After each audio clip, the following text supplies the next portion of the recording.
Guys ఈ రోజు నేను ఒక సింపుల్ స్ట్రాటజీని యూస్ చేసి 1:5 టార్గెట్ నైతే బుక్ చేసిన. సో వీడియోని అయితే జాగ్రత్తగా చూడండి. నేను ఎట్లా ఏ స్ట్రాటజీని యూస్ చేసిన అండ్ 1:5 ఎట్లా బుక్ చేసిన, ఎప్పుడు ట్రేడ్ తీసుకున్నా, ట్రేడ్ యొక్క ప్రతి ఒక్కటి బ్రేక్ డౌన్ అనేది చేయబోతున్నా, సరేనా? అండ్ టార్గెట్ ఎంత పెట్టినా, స్టాప్ లాస్ ఎంత పెట్టినా ప్రతి ఒక్కటి చూడనికి అయితే కనిపిస్తుంది. జాగ్రత్తగా అయితే చూడండి. సో ఇక్కడైతే చూసుకోవచ్చు గైస్, ఇక్కడ నేను స్క్రీన్ లో అయితే వచ్చేసిన.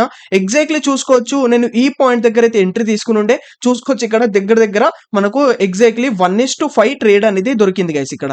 ఓకేనా? దగ్గర దగ్గర చూసుకోవచ్చు, ఇక్కడ జస్ట్ ఒక చిన్నగా నా చేతితో ఇట్లా కదిలిపోయిన ఉండే. సో 1:5 అయితే ఇక్కడ నేను క్యాప్చర్ అనేది చేసిన.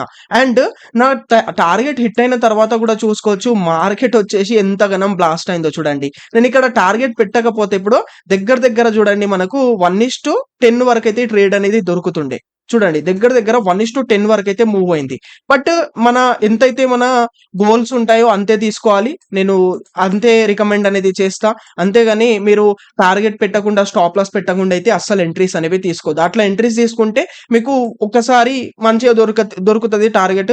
నెక్స్ట్ టైం ఏంటంటే మాటికి స్టాప్ లాసెస్ హిట్ అవుతుంటాయి. అందుకోసం ఒక ప్రాపర్ ప్లానింగ్ తోనైతే చేయండి. నేను ఎట్లా చేయాలో కూడా చూపిస్తా. ఇప్పుడు మీరు కూడా ఇట్లా 1:5 ఎట్లా క్యాప్చర్ చేయాలో కూడా మీకు చూపిస్తా గైస్, సరేనా? సో చూడండి, ఇక్కడ ఈ స్ట్రాటజీ వచ్చేసి ఏ స్ట్రాటజీ యూజ్ చేసిన అంటే చూడండి, సింపుల్ ఇక్కడ 9 EMA అండ్ 26 EMA అయితే పెట్టేసుకున్నా. ఇక్కడ మీరు ఇండికేటర్ సెక్షన్ లోకి వెళ్ళి ఇక్కడ మీరు EMA అని సెర్చ్ చేస్తే మూవింగ్ యావరేజ్ ఇండికేటర్ వచ్చేస్తుంది. సో 2 టైమ్స్ పెట్టుకొని ఒక దానికి 26 లో కన్వర్ట్ చేస్తే మీకు ఈ విధంగా అయితే వచ్చేస్తుంది. సో దీనిపైన ఒక వీడియో కూడా చేద్దాం, ఈ స్ట్రాటజీ పైన కూడా, సరేనా? ఇది ఏంటంటే మనకు, అండ్ ఇక్కడ చూసుకోవచ్చు నేను 1 minute టైం ఫ్రేమ్ బట్టి అయితే తీసుకున్నా. అంటే ఇది స్కాల్పింగ్ కోసం చాలా బెటర్ గా అయితే ఉంటది. మనం ఏదైతే మన ఇది ఫిబొనాచి స్ట్రాటజీ యూస్ చేస్తున్నాం కదా గైస్, ఇది మనకు అంత మంచిగా కొంచెము స్కాల్పింగ్ లో అంత పర్ఫెక్ట్ గా నాకు కనిపిస్తలేదు. అదే 15 minute టైం ఫ్రేమ్ బట్టి అయితే ఫిబొనాచి చాలా మంచిగా వర్క్ అవుతుంది. బట్ ఇక్కడ స్కాల్పింగ్ కోసం అయితే మూవింగ్ యావరేజ్ చాలా మంచిగా వర్క్ అవుతాయి గైస్. ఓకేనా? సింపుల్ మూవింగ్ యావరేజెస్ అన్నట్టు ఇవి. ఓకే, సో ఈ విధంగా నేను మూవింగ్ యావరేజ్ అయితే యూజ్ చేసుకొని ట్రేడ్ అనేది తీసుకున్నా. ఓకే, ట్రేడ్ ని కూడా ఎట్లా తీసుకున్నానో చూపిస్తా చూడండి. మార్కెట్ వచ్చేసి చూడండి గైస్ ఏం చేసింది ఇక్కడ, ఎగ్జాక్ట్లీ చూడొచ్చు. ఇగో ఇక్కడ నుంచి అయితే ఈ పెద్ద క్యాండిల్ వచ్చేసి బ్రేక్ డౌన్ ఇచ్చేసిందా. సో అయినా సరే నేను వెయిట్ చేసిన, ఫ్లోలో అయితే ఎంట్రీ తీసుకోవాలి. ఏ క్యాండిల్ అయితే అది బ్రేక్ డౌన్ చేస్తుందో మనము అప్పుడైతే ఎంట్రీ అనేది తీసుకోవద్దు. ఎందుకంటే అది బ్లఫ్ లాగా కూడా ఉంటది, ట్రాప్ కూడా చేస్తుంది. ఎగ్జాక్ట్లీ దాని తర్వాత మార్కెట్ మళ్ళీ కొంచెము పుల్ బ్యాక్ అనేది తీసుకుంది. ఓకేనా? దాని తర్వాత మార్కెట్ అయితే బ్రేక్ డౌన్ అనేది చేసింది మూవింగ్ యావరేజ్ ఇండికేటర్స్ ని, సరేనా? చూడండి ఇక్కడ 926 యాక్చువల్లీ ఇక్కడ నేను 21 పెట్టుకుంటా, బట్ ఇక్కడ 26 అనేది వచ్చేసింది. యాక్చువల్లీ నేను 21 EMA అయితే యూజ్ చేస్తా గైస్ ఇక్కడ. ఓకేనా? 921 EMA అనేది చాలా పర్ఫెక్ట్ గా అయితే ఉంటది అన్నట్టు. చూడండి ఇక్కడ 26 లో వచ్చేసింది సెట్టింగ్స్, చిన్నగా చూసుకోలేను. ఓకే, 921 EMA అయితే యూజ్ చేస్తా చూడండి. దాని తర్వాత ఏం చేసింది, అగైన్ మన మూవింగ్ యావరేజ్ అయితే బ్రేక్ డౌన్ చేసిందా. అయినా సరే ఇక్కడ ఎంట్రీ అనేది తీసుకోవాలి. యాక్చువల్లీ నార్మల్ గా చూసుకుంటే మీకు ఈ స్ట్రాటజీ పెద్ద పెద్ద వేరే యూట్యూబర్స్ ఉంటారు కదా, వాళ్ళు ఎట్లా చెప్తారు, బ్రేక్ డౌన్ చేసిన తర్వాత ఏ క్యాండిల్ అయితే ప్రీవియస్ క్యాండిల్ ని ఇంకా కిందకి బ్రేక్ డౌన్ చేస్తుందో ఇక్కడ ఎంట్రీ తీసుకోమని చెప్తారు.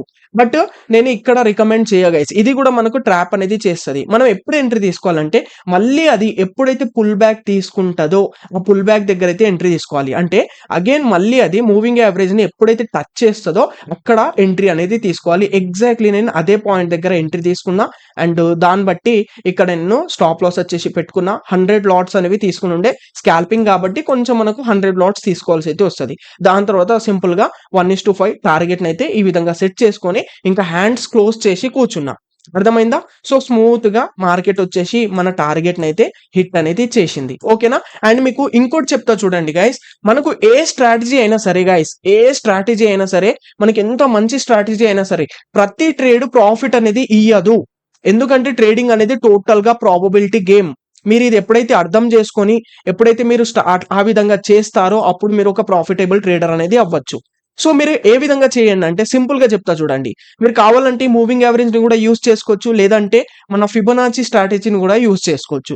బట్ ఏంటంటే మీరు రిస్క్ ఒక ₹10 ఇస్తే మినిమం ఒక ₹30 లేదా ₹50 అట్లా తీసుకోవాలి. ఇక్కడ చూసుకోవచ్చు, నేను $10 రిస్క్ ఇచ్చిన $50 టార్గెట్ అనేది తీసుకున్నాను అన్నట్టు. నేను చూపిస్తాను మీకు టార్గెట్ కూడా ఎంత హిట్ అయిందో మనకు.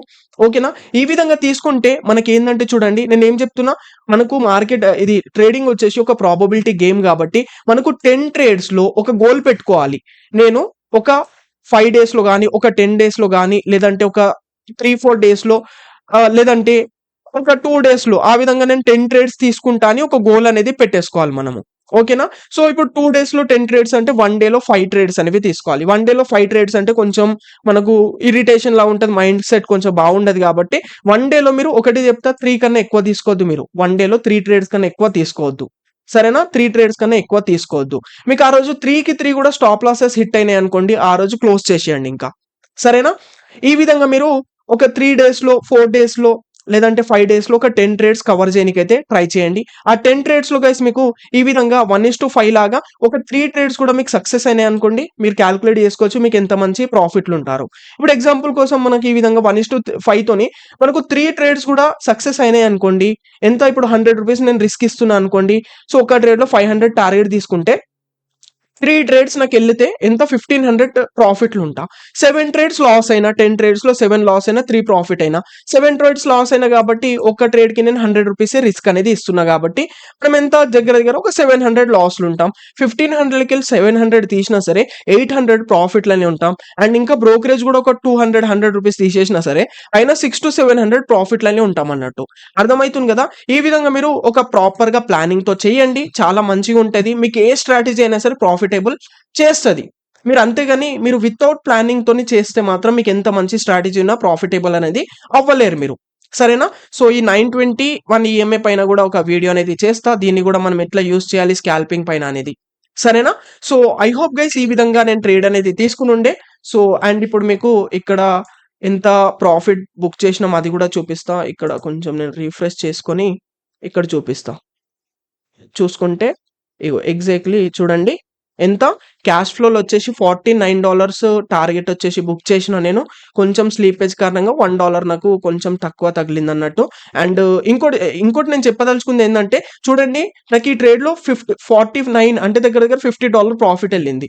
బట్ ఇంతకుముందు ట్రేడ్ చూడండి $10 నేను లాస్ అయినా. మనకు స్టాప్ లాసెస్ కూడా హిట్ అయితాయి. నేను అదే చెప్తున్నా. స్టాప్ లాస్ హిట్ అవ్వడం అనేది ఒక కామన్. సరేనా? కామన్ అది. స్టాప్ లాస్ హిట్ అయితుంది కదా అని మీరు ఫ్రస్ట్రేషన్‌లోకొచ్చి ఓవర్ ట్రేడింగ్ అనేది అస్సలు చేయొద్దు. ఒక ప్రాపర్ ప్లానింగ్ లాగా పెట్టుకోండి. నేనేం చెప్పినా మీకు 10 ట్రేడ్స్ ప్లాన్ అనేది చేసుకోండి. మీరు 1 డేలో 2 తీసుకుంటారా? లేదంటే 1 డేలో 5 తీసుకుంటారా? మీ ఇష్టం.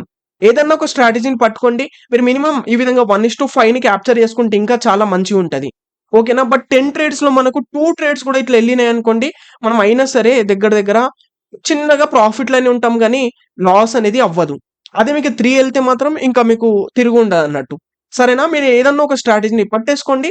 దాంతోని మంచిగా ప్రాక్టీస్ చేయండి. ఒక డిసిప్లిన్‌లో చేయండి. డెఫినైట్‌లీగా మీకు ఎళ్తాయన్నట్టు గైస్. సరేనా? ఇదే ట్రేడింగ్ గేమ్ అంతే. సో, దీని తప్ప ఏముండదు. ఆ స్ట్రాటజీ, ఈ స్ట్రాటజీ అని ఏముండదు. మనకు మార్కెట్‌లో చాలా స్ట్రాటజీస్ ఉన్నాయి ఇక్కడ. ఇండికేటర్స్ ఉన్నాయి. మీకు ప్రతి ఒక్కటి వర్క్ అయితది. అర్థమైతుంది గదా! బట్ మన మైండ్ సెట్ పైన, మన పైన డిపెండ్ అయ్యి ఉంటదది. ఓకే. సో, ఈ విధంగా అయితే నేను ట్రేడ్ అనేది తీసుకొనుండే. ఐ హోప్ గైస్ మీకు చాలా క్లారిటీగా అర్థమైంది అని ఆశిస్తున్నా. ఓకేనా? సో, వీడియో నచ్చితే తప్పకుండా లైక్ చేయండి బ్రో. ఛానెల్‌ని సబ్స్క్రైబ్ చేసుకోండి. Thank you guys. Thank you so much for watching.